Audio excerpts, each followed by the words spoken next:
New at 6 from the NBC2 Investigators, thieves using post office forms to steal your identity. And as NBC2 investigator Rachel Polansky uncovers, the crooks only need your name and address to make it happen.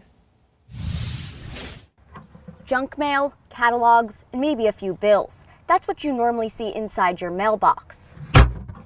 This is not. Well, I was not getting any mail. But an empty mailbox is exactly what Ruth Baldwin was coming home to. I kind of let it go because I haven't heard any reports on anything like this. After a few mailless days went by, Baldwin took a trip to her Naples post office. He checked into it. Somebody filled out a change of address card. Turns out, someone else filled out a change of address form in Baldwin's name, and her mail was being rerouted to Pembroke Pines. He said, "This is fraud. You need to report it to the postal inspector," which I did. But it was already too late. The thief had Baldwin's mail, and therefore her financial information, allowing him or her to open up new credit cards under Baldwin's name. They got it, and a welcome letter because I have good credit.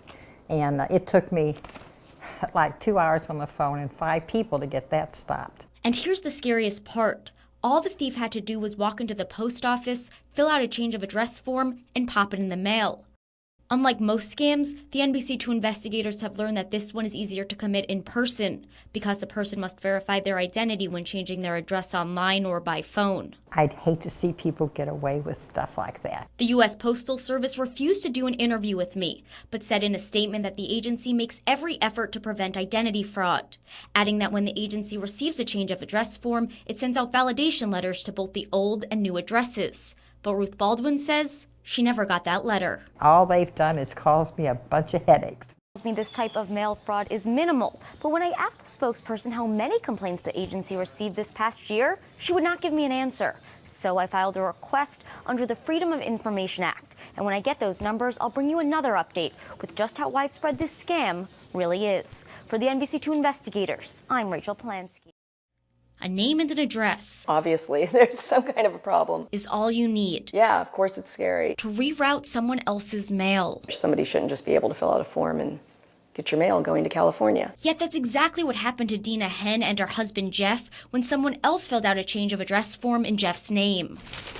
Well, I was not getting any mail. The same thing happened to Ruth Baldwin. He checked into it. Somebody filled out a change of address card. Turns out Baldwin's mail was being forwarded to Pembroke Pines. He said, "This is fraud. You need to report it to the postal inspector," which I did. I called them, reported it, and that's pretty much as far as I got. Their complaints join a growing pile. In 2016, the U.S. Postal Inspection Service received 8,900 change of address complaints. In 2017, that number jumped to 11,000. And in just the first 3 months of 2018, the agency has already received 5,000 complaints. They're on pace for a record-setting year. To be clear, these are just the change of address complaints received by the U.S. Postal Inspection Service. The NBC2 investigators had to submit a separate request to the U.S. Postal Service for its change of address complaints, and we are still waiting for that data. There should be a better system with the post office. And here's the scariest part. The NBC2 investigators have learned that this is a shockingly simple crime to commit, because all the thief has to do is fill out a change of address form and pop it in the mail, no identification required. And unlike most scams, this one is easier to commit in person, because you do have to verify your identity when changing your address online or by phone. Even just a few people losing their identity is a problem. So, especially for something that seems so easy to solve